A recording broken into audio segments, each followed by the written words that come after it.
Welcome to The Life of Letters, a podcast exploring the history and future of calligraphy, handwriting, type design, and all things lettering. Join me, Laura Edralin, a London-based calligrapher, as I connect with artists, historians, stationery experts, and more from around the world to uncover the stories behind the letters and the journeys of those who bring them to life. In today's episode, I'm delighted to be speaking with Sophie Reynolds, who is the Head of Collections, Interpretation and Engagement at Jane Austen's house in Chawton, in the beautiful English county of Hampshire. Jane Austen, as you may well know, is a world-renowned English author born in 1775. Note that it's her 250th birthday, happy birthday to Jane, and moved to this very house in Chawton in 1809. Here she spent her days writing and published all 6 of her globally beloved novels, including Emma, Sense and Sensibility, and my personal favourite, Pride and Prejudice. Today, Jane Austen's house is a cherished museum, housing and honouring a great collection of Austen treasures, which visitors travel from all over the world to see. We will get into all these lovely treasures shortly, but in the absence of Jane herself, Sophie has kindly agreed to talk all about Jane's writing from this period. With studies in English and theatre at York and an MA in creative writing at Goldsmiths, Sophie has also worked in the V&A Department of Theatre and Performance for 10 years and has been at Jane Austen's house for 6 years. Sophie is one of the incredible team at the house tasked with bringing to life the celebrations of Jane Austen's 250th birthday this year, which we will come on to shortly as well. Sophie, a huge welcome to the Life of Letters podcast. Thank you so much for being here. Well, Laura, thank you so much. It's so lovely to be here.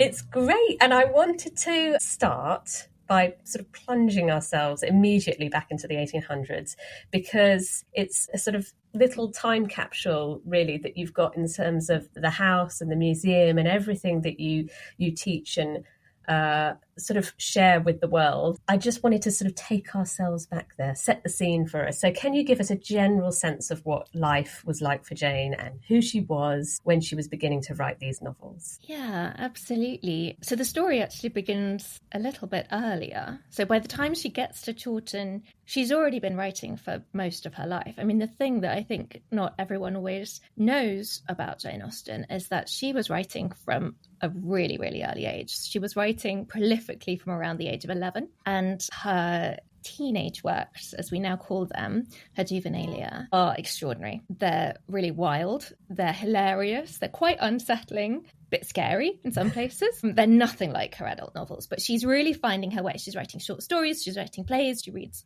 all the time. But by the age of 11, she's finished her formal schooling. She's just at home. To be fair, father is a teacher. I mean, he's a reverend. Reverend Austen was many things. He's a clergyman. He is essentially a gentleman farmer. He's also a teacher. Her family is incredibly creative. They're all writers, actually. So she's only following in her older brother's footsteps. And so it's sort of what was probably expected. Don't suppose anyone thought it was anything special, really. But she starts writing all these stories. Then as she gets a bit older, when she's sort of 19, 20, she starts writing full-length novels, and she writes 3 at that point. They were called Eleanor and Marianne, which later, of course, became Sense and Sensibility. First Impressions, which, of course, became Pride and Prejudice. And Susan, which then became Catherine, which then became Northanger Abbey. So she has 3 novels. They're all draft. Then her life is kind of turned upside down. When she's 25, her father suddenly decides he's going to retire. Well, suddenly. It's really hard to know any of these things. Jane Austen's life history is fiercely contested in many ways. There isn't an awful lot of evidence about some of the things that we believe about her life. But essentially, he packs up with his wife and his 2 daughters, and they move to Bath. And for the next 8 years, the Austen women, essentially, because Reverend Austen actually doesn't survive all that long, he dies. So then the 3 women, Jane, her sister Cassandra, and their mother, who's also called Cassandra, are essentially homeless. They don't have much money because when the father dies, lots of the money dies with him. So they're kind of living in quite a sort of hand-to-mouth way. They live in lodgings in Bath. They move to different lodgings. To be honest, getting sort of less and less good as time goes on. They go on long visits to stay with friends and relatives. Then they move to Southampton. They live with their brother Frank and his wife. To be honest, he's in the Navy, so he's not really there, but they live with his wife and he contributes to pay the bills, which helps. Late 1808, their brother Edward sort of comes good He's incredibly rich, which we probably don't have time to go into how that happened, but he's a very, very wealthy landowner. And he says, actually, look, I'll give you a house on one of my estates for life. Like, he doesn't give it to them. He lets them live in it. Okay. And it's the house which I'm now privileged to work at. It's such a joy to work at Jane Austen's house. It's this, it's a cottage, but you've been there. I mean, you know, it's a pretty nice house. I don't think any of us would think it was too shabby nowadays. But it's not a cottage in the typical sense of how you imagine a cottage. It's exactly. Got a lot of land and space. It's a beautiful house. However, compared to the manor house up the road, it is modest. I see. Fair, yes. And it would have been quite full, actually. So it has the 3 Austen women. They also lived with their friend Martha Lloyd, because Jane and Cassandra's probably their best friend since childhood. Her mother had died a couple of years earlier. They take her in. They also sort of, you know, they have all these brothers and they all have loads of children. So they come and stay a lot of the time. And in at that period, the idea of like going to stay with family, it wasn't a couple of days. It would have been weeks and weeks, if not months. So the house is full a lot of the time with visiting family, friends, children. Obviously the sort of the core 4 women who live there permanently, servants. They would have had probably 2 female servants and a man, possibly other servants coming in for the day but not living in. So it's quite a busy household. So it is a nice, generously sized house, but it's quite busy. However, the really important thing, I think, from Jane's point of view, is that it's the first time since she left Steventon Rectory 8 years earlier that she has a fixed, settled home that is permanent. It's not going anywhere. They're not about to have to move. She has a room of her own, like space to spread out. When they're in lodgings in Bath, it would have been very cramped. Like Bath townhouses look huge from the outside, but actually, you know, a lot of the time that's, you know, 1 or 2 social rooms that are big, like the actual living areas are quite cramped. So they would have been really squeezed in. So for the first time in a really long time, she's able to kind of, you know, like put down roots. And the other women in the household, Cassandra especially, really take up the reins of looking after the household. So they would have had servants, but they would have been lots they had to do themselves.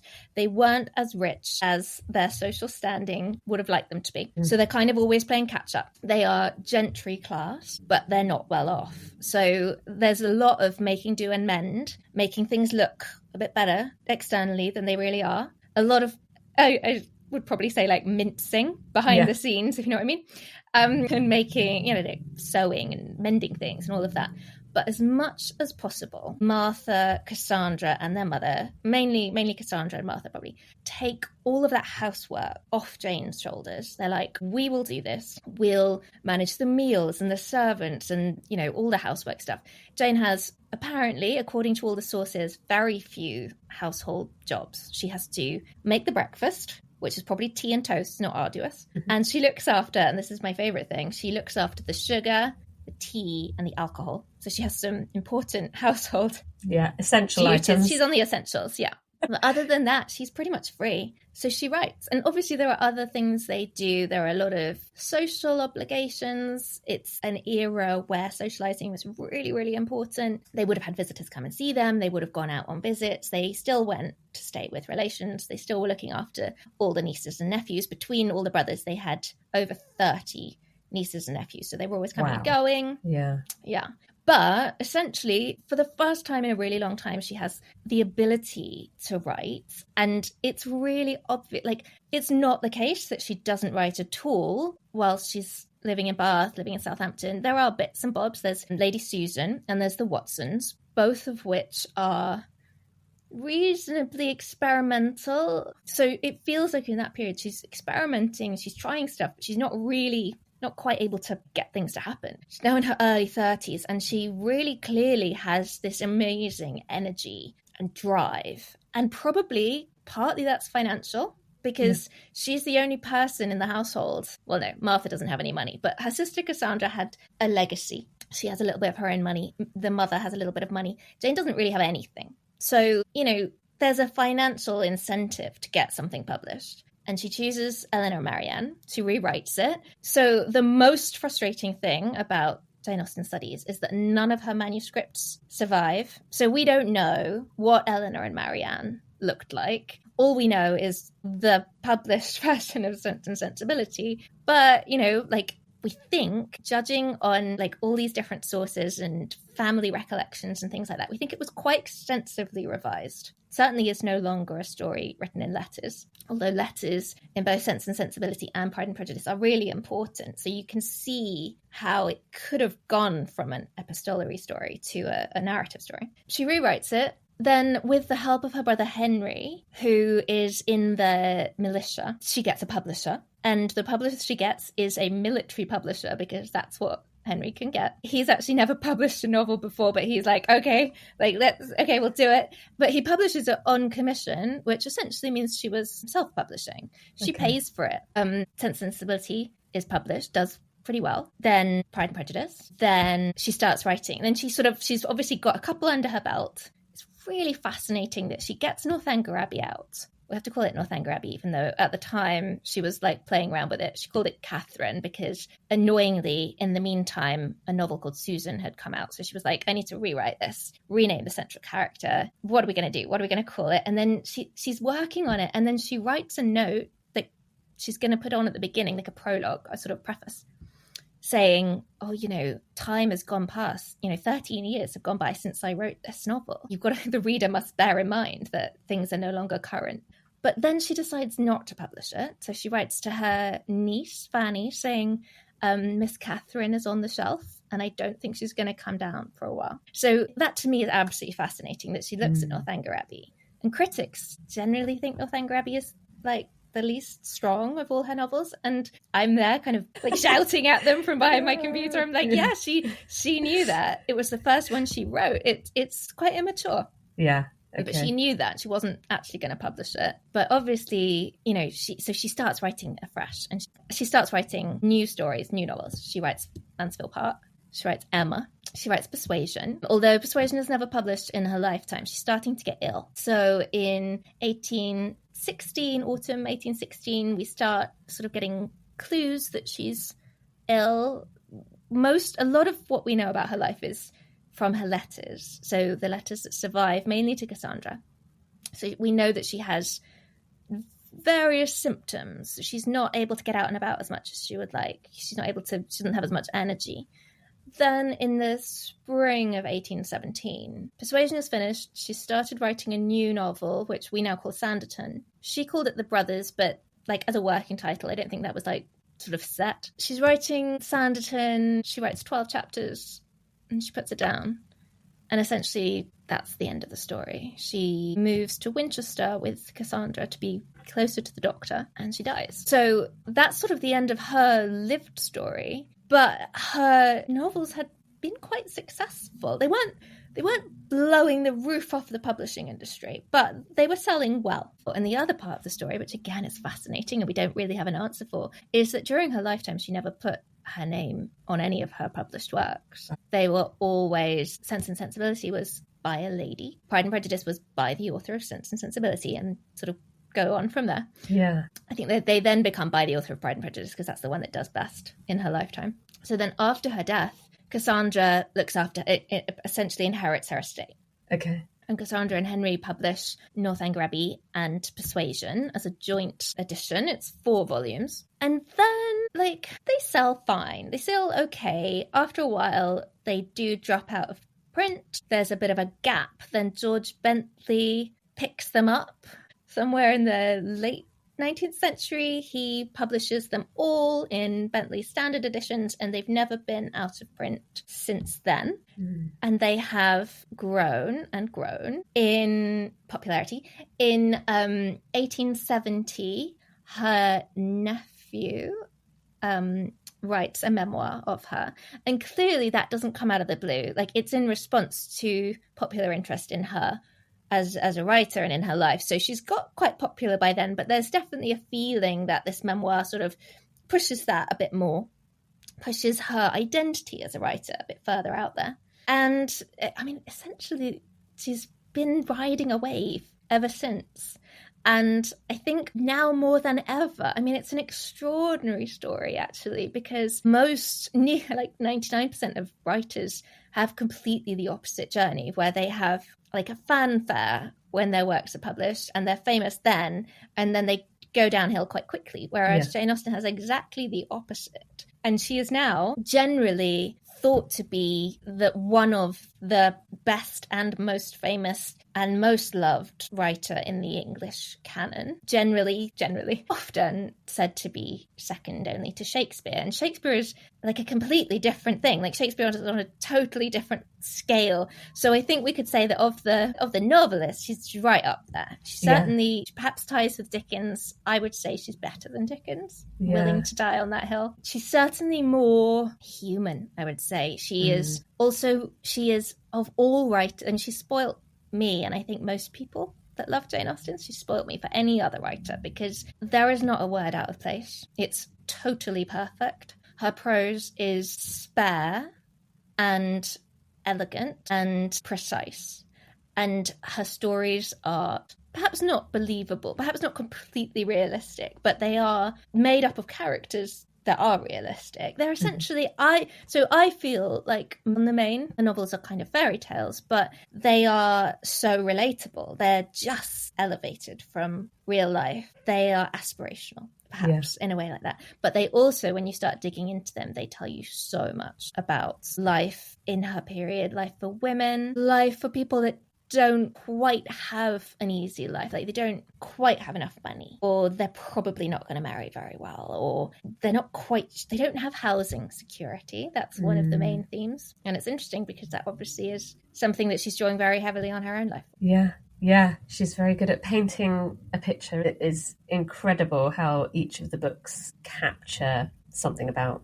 society. It's not just, brilliance with words and characters and all the things that you need to write a good novel or book and tell a story, but it's weaving through in a very clever way. They're funny. They're full funny. Of humour, and they're great reads. They also haven't aged at all.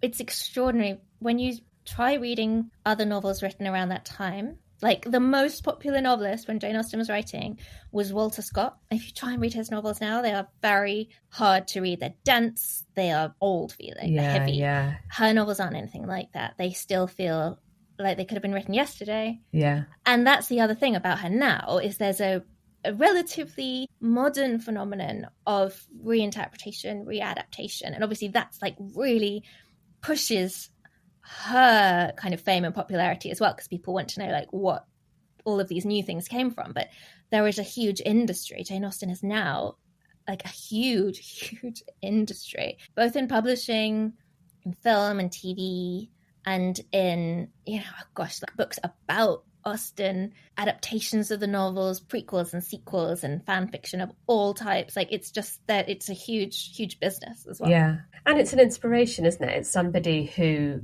it was unlikely at that time to produce something that good. Maybe, as you say, it wasn't immediately recognised. Its worth wasn't immediately recognised, which I think probably a lot of people would relate to. But then, unfortunately, she doesn't get to see all the glory and the love that she has now. But yeah, I think, and people talk a lot about what would Jane Austen think? And I think the question is almost, it's completely unanswerable. She wouldn't understand the level of fame that Jane Austen has is extraordinary. And all over the world, her name is kind of a byword for a certain type of literature and character. And I think she would be completely blown away, overwhelmed, not be able to understand it. Mm-hmm.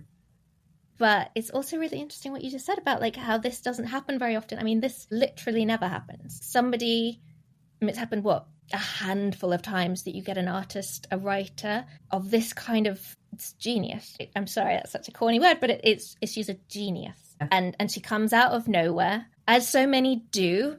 Shakespeare and Dickens also came out of nowhere with humble backgrounds, and people obviously love to argue about how could that have happened? Yeah. But it can happen, and just once in a blue moon, there's something special that happens. Yeah.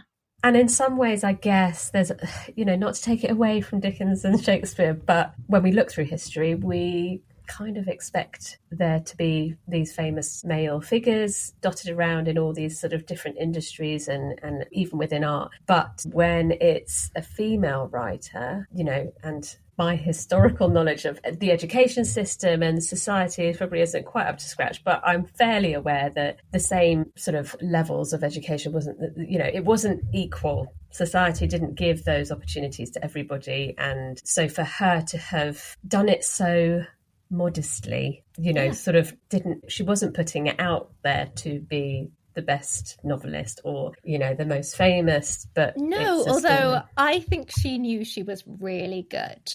Yeah, I hope so. Yeah, no, I really hope so. I don't think we need to worry about that. I think she knew that she was very good. Okay. I think she had concerns about whether the readership of the time would get it. There are some comments that she made when Mansfield Park was published. In fact, this is fascinating. When Mansfield Park was published, and it was the most out there of her novels, it was bringing up themes and subject matters that was difficult at the time.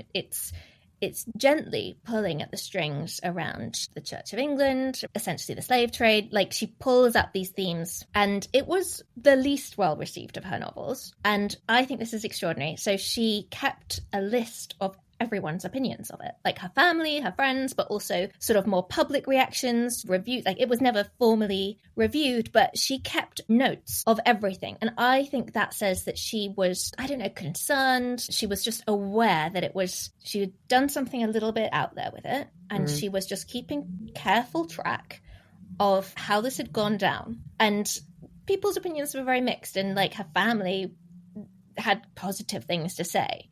And then the next novel is Emma, and that is straight back to form. That's like, because essentially she's writing for money. Like, she's doing her art. She's not compromising anything, but at the same time, she's like, I also need it to sell. So yeah, okay. I'm not perhaps gonna push that quite so much in the next one. I'm gonna go back to nice, safe story of a woman. Give them what they want. Give them what they want. I'll still be very, very clever. Yeah. And Emma is still challenging the conventions, but more subtly. It's just a bit more under the radar, so you can read it without feeling challenged, especially if you were a clergyman or someone like that. You don't need to feel worried about Emma. Like, you can get it, but you don't have to see it. Yeah. And the other thing that I was just thinking that as well, I absolutely love this. I mean, love to hate this, is when Pride and Prejudice was published, it was successful. It was very popular at the time. And the playwright Richard Jarradin wrote that it was far too clever to have been written by a woman, which just speaks so volumes, doesn't it? Brilliant. I mean, it's great. Yeah, that is. And that love to hate. Love to hate, but also, like, Jane Austen wasn't putting her name on the title page, but she was saying by a lady. She wasn't beating about the bush. And there were novelists at the time and later. I mean, George Eliot obviously springs to mind, who put male names on their novels because they knew they would sell better. Yeah. And I love the fact that Jane Austen never did that. Yeah. Yeah. And I have to ask some questions about how and when she was writing. Is there any indication, as you say, it's really hard to kind of track these things unless it's in a letter or, you know, being passed down in some way. But do we know kind of, did she get up in the morning and start writing? Did she have a routine about writing? Did she take her book out into a field and write? Or, you know, I think there's a writing table at the house, right? There is a writing table at the house. Okay, so no, we don't know that stuff. We know that she got up and played the piano. So she was a good amateur pianist. And the story goes that the rest of the household didn't love her playing.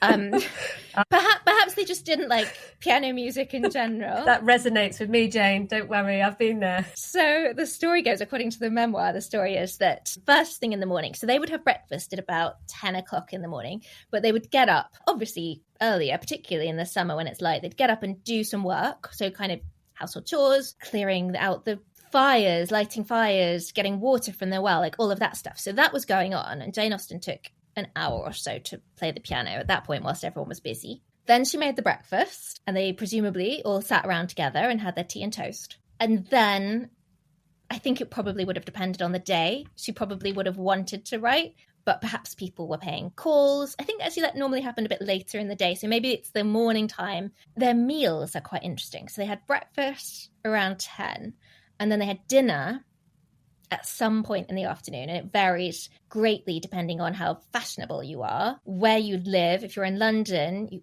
probably have dinner later, maybe even like 6 o'clock, something like that.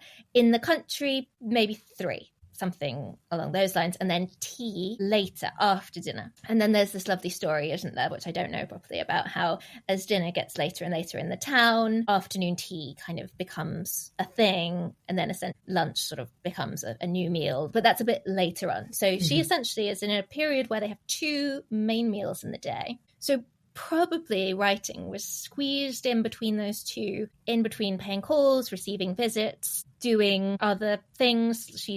She loved doing lots of things that we love doing. She loved going shopping. She loved walking. She went out a lot, and she writes in her letters about going on walks, both sort of country walks, and when she's living in Bath, she talks about walking around Bath and things like that. So she's a country girl. She loves getting out there, but she also gets her writing done. And then in the evening, probably, and again, it's very variable, and it depends on the time of year and who's staying with them and things like that, but probably after dinner, the household sort of came together, probably in the drawing room, certainly in the kind of the months of the year where it's getting dark. Early on, they would have gathered together to save light. So they would have had candles. They might have had some forms of lamp, and they would have had fires, but they're not hugely wealthy. So they're not going to have fires in every room. Candles are expensive. So they probably are in one room, and they're probably sewing, I think, most days. And we know that the Austen family read aloud a lot of the time. And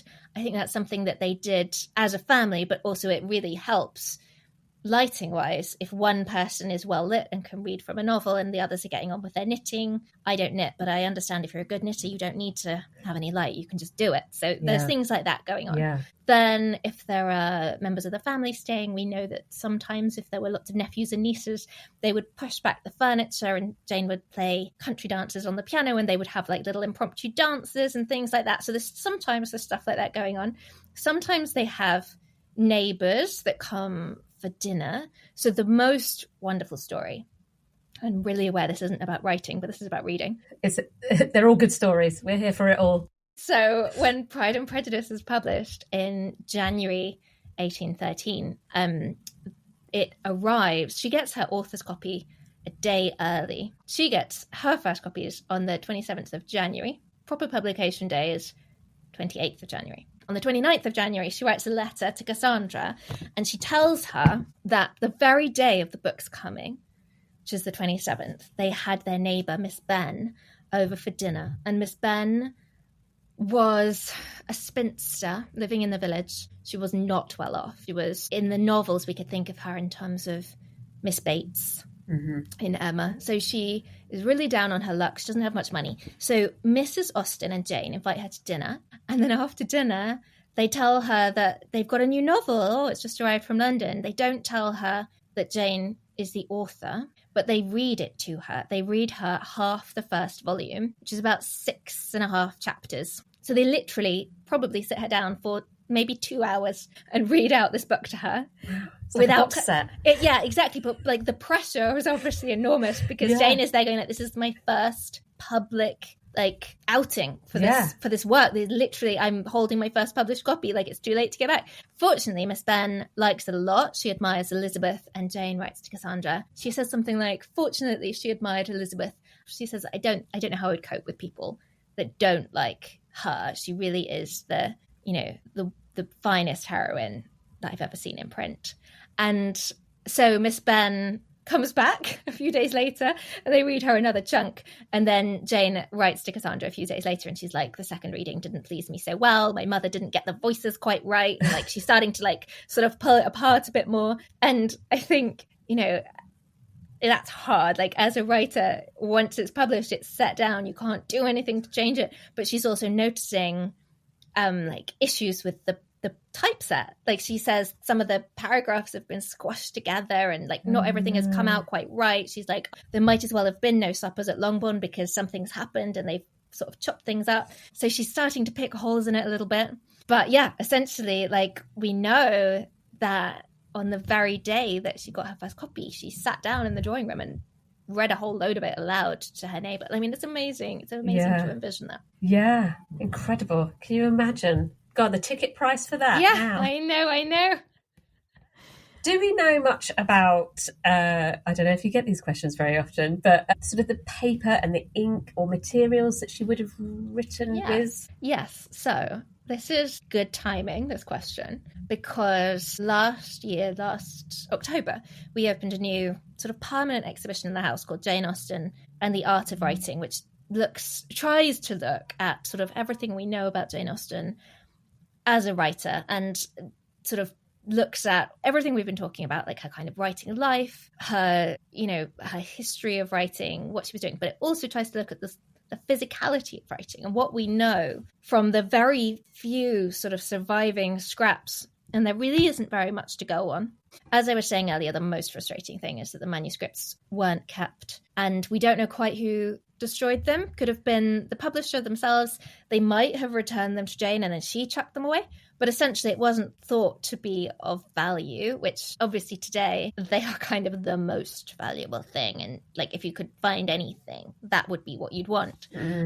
So the only manuscripts that we have that we can glean this kind of information from are the manuscripts that weren't published. So we've got Lady Susan, we've got the Watsons, and we've got a chapter of Persuasion, because when she finished writing Persuasion, she decided that the last two chapters actually, weren't quite what she wanted them to be. So she actually scrapped the whole of those two chapters and rewrote them, which is a good decision, actually. It's a much better ending that she gives it. But it means that we have two chapters of Persuasion that weren't sent to the publisher. So those are really useful and they do tell us a lot, and we kind of have to take on trust that she wrote all her novels in the same way. But it does look, from those three, she wrote in little booklets that she made herself. So she would have bought big sheets of paper from the stationers, and paper at that period, you could buy different types of paper, but essentially it was mainly made from rags, which I find very difficult to get around my head how that would have worked. But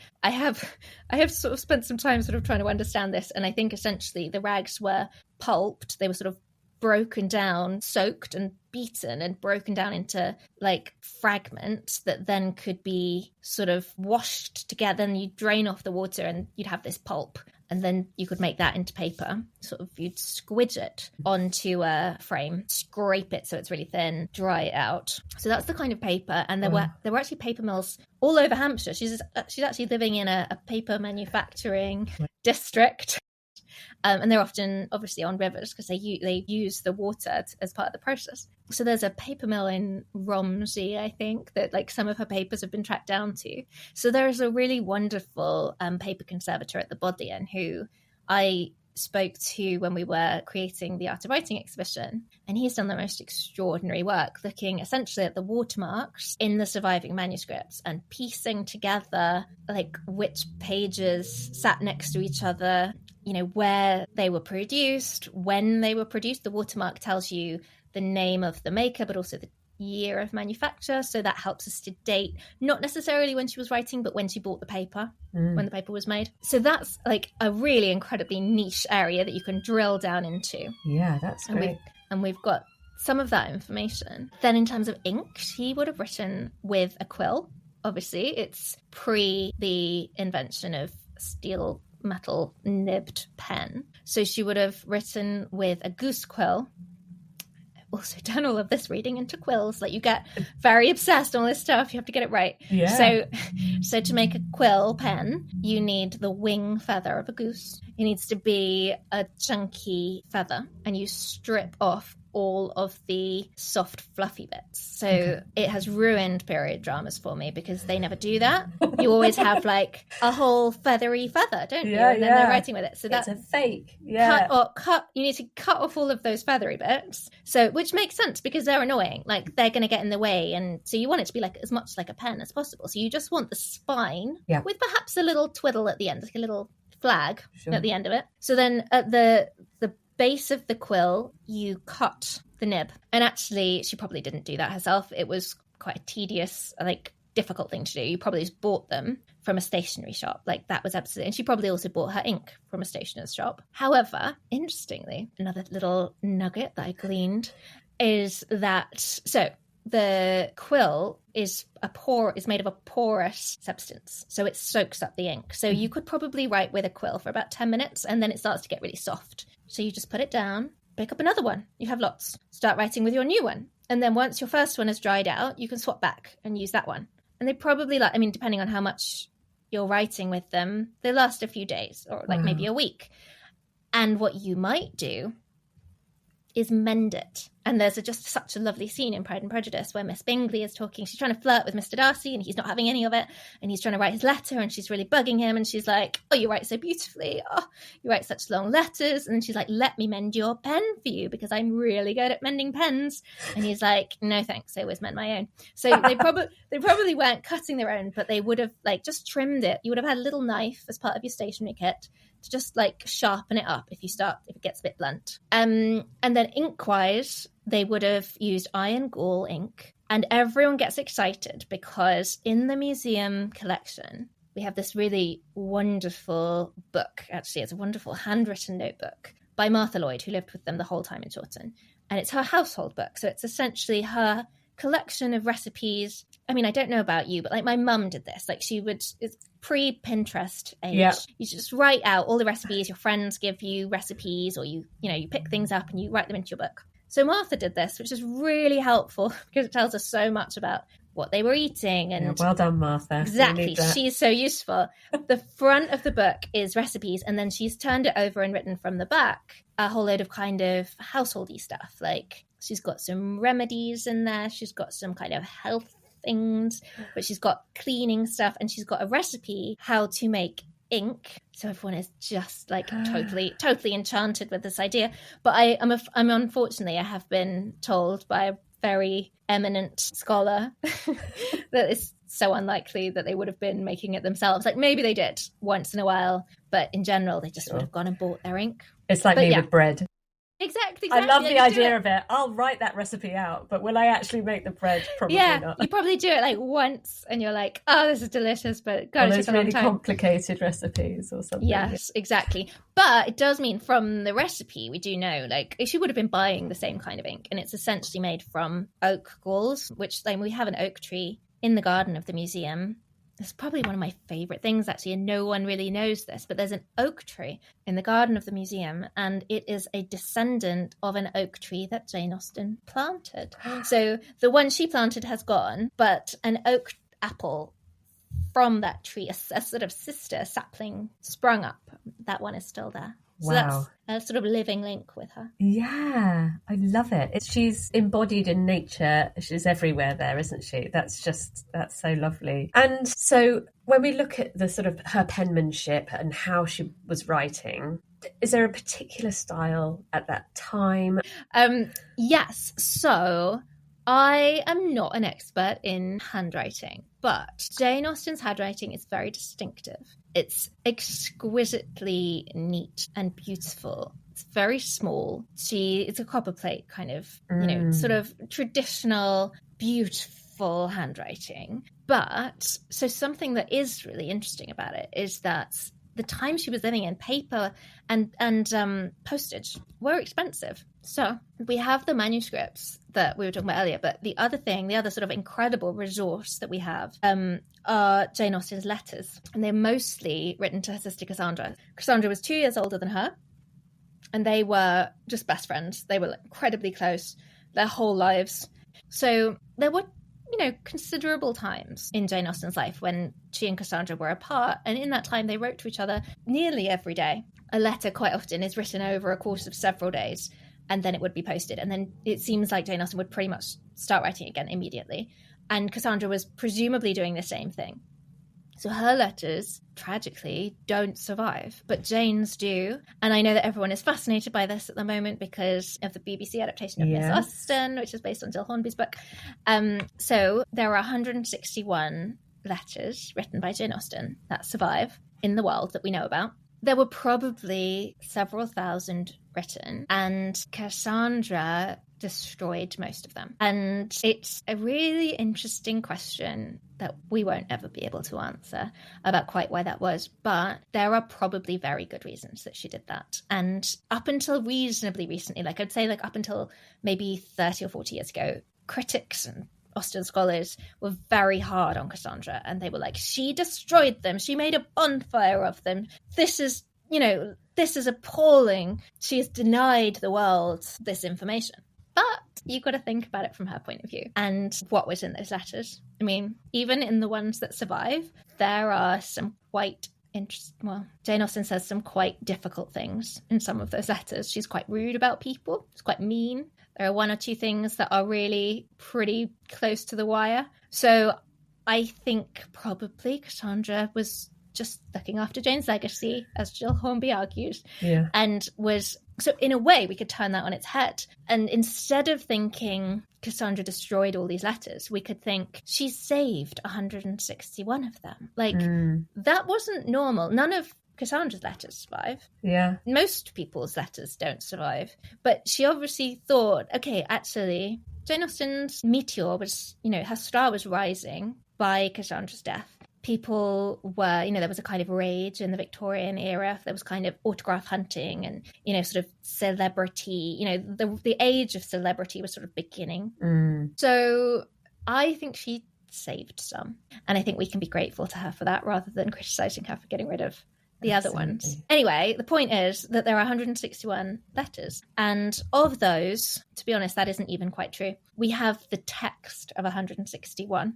We don't have the manuscripts of 161. So there was an amazing Austen scholar called Deirdre Lefay, who passed away a couple of years ago, but she basically devoted her life to tracking down, all areas of Austen studies, but in particular the letters. She travelled around tracking them down. Quite a lot of them are in museums. Quite a lot of them are in America. There are various collections, particularly the Morgan, I think has got about 50 of them. It's got a big chunk, the Morgan Library in New York. In the UK, they are held at various institutions. The Bodleian has some, the British Library, and we have 16, which is like 10% of them. So we're, really proud of that in a way, particularly because so many of them were written from this house. So that's sort of so special to be able to bring them home. But yeah, essentially we can look at the letters for more of this sort of understanding about how she wrote and her penmanship. And one of the things that I love best about her letters, I'm sorry, this is such a long answer to your question, but there are letters where postage, she's always thinking about how much things cost. And it costs a lot of money to send a letter. So it's the cost is decided by distance travelled and weight of letter. So she wants to write as closely as she possibly can, squeeze as much on as possible. So there's a thing in this period, which people will have heard of, called cross-writing, where you get to the end of the page and you've written on both sides of the page. And then instead of taking a new page, you turn it 90 degrees and write cross. Really hard to read, but she does that occasionally. Yeah. And then the other thing she does is she turns it 180 degrees and she writes upside down. So one of the letters in her collection, she's got to the end and then she's got a postscript essentially. So she just turns it over and writes it between the lines. And it's amazing. And we can tell people to do that, but I'm always like, God, Cassandra must have just known. She would have just understood that's something Jane is going to do, because you could almost miss it or not understand or not be able to read it. And then you would fold up your sheet. So you wouldn't write over the whole of both sides. You would leave a gap where you would write the address. And so you'd fold up your sheet, seal it with wax. So none of your letter is on the external parts, but she would write on every other little bit. So it's almost like origami. You have to open it up and then find the bits of the letter on every other surface, and then it would be sent by the post. And there are some of the letters as well, she's written taken by care of so-and-so, and she's like, great, I'm not going to have to pay for this one, somebody's just going to hand deliver it for me so I can stretch out and write over a few more sheets. But in general, they're really, really concise and squeezed in. Incredible. It's so fascinating, isn't it, how, letter writings, as in writing a letter, is almost a whole nother subject of how that's changed over the years, and obviously how many of us are still doing it, writing letters to each other, and the sense of communication in that. And there wasn't other ways to do it when you were far away from each other, and how the conversation style or your writing style and how she would have written to Cassandra versus somebody else. It's fascinating. So we were obviously lucky enough to have Tracy Trussell, a graphologist who studies handwriting, and she was studying a sample of Jane's handwriting, which unfortunately happened to be her will. And so she talks about that in episode 2 in series 1, but you've heard it and kind of gleaned from it some interesting facts. Some of the things that she mentions, some of the pressure patterns, the right slant, the close word spacing, which is what you've just said. And again, that light pressure suggesting extreme fatigue. I probably shouldn't paraphrase this in any way. I think it's fascinating, but I suppose I would like Tracy to look at a sample of her writing from earlier on in her life, because obviously when she wrote her will, she had got to a point where she was really ill. Like, it was nearing the end of her life, and for most of her life she's not in that situation. So she is, I think of her as somebody with a huge amount of energy and life force, I think. So I think it would be fascinating. Let's get it back for another episode. Let's do a bonus. Yeah, do a bonus, because like her handwriting also obviously changes throughout her life, and there's an amazing website actually that you may not have seen, but it's this incredible resource called Jane Austen's Fiction Manuscripts, and that was pulled together by Catherine Sutherland, who is one of the sort of leading academics in Austen studies. And she's pulled together all the existing manuscripts, not the letters, but the fiction manuscripts. So starting with the teenage writings. So you can look at those, and then it would be fascinating to compare that to what her writing is like, an 11-year-old's handwriting. I mean, it put most 11-year-olds' handwriting to shame. Probably not in her era. I mean, everyone was taught handwriting then in a way that we aren't now. Yeah. And the other thing, and I think you'll just love this, I love this so much, thinking about the physicality of her writing and how she wrote, we know, especially from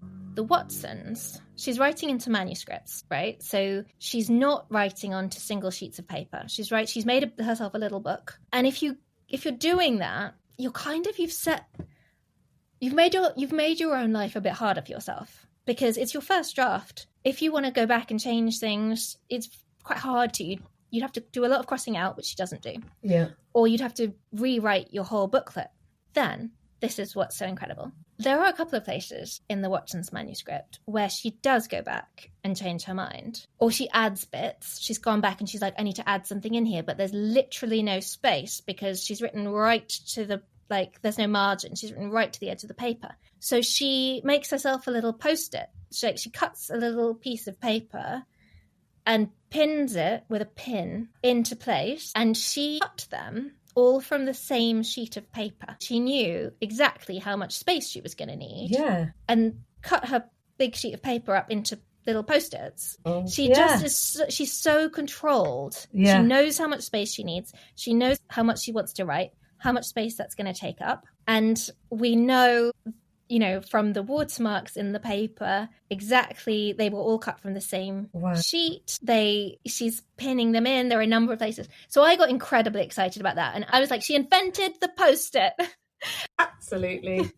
So she didn't invent this technique of going back and amending, but she does embrace that way of working. So you go back and you just pin on your little like addendum. Yeah. I love that. How beautiful. Incredible.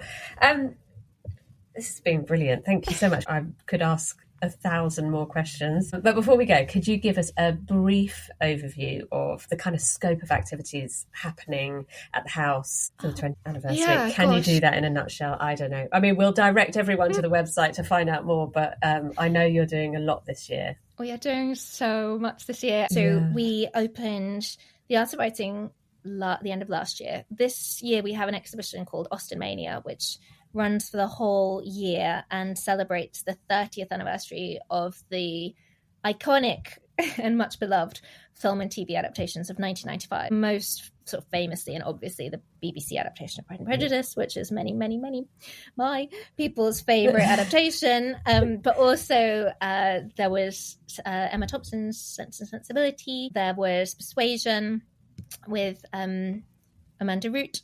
And there's Clueless, which is also a fabulous Austen adaptation, although a little bit left field. Left field. Yeah.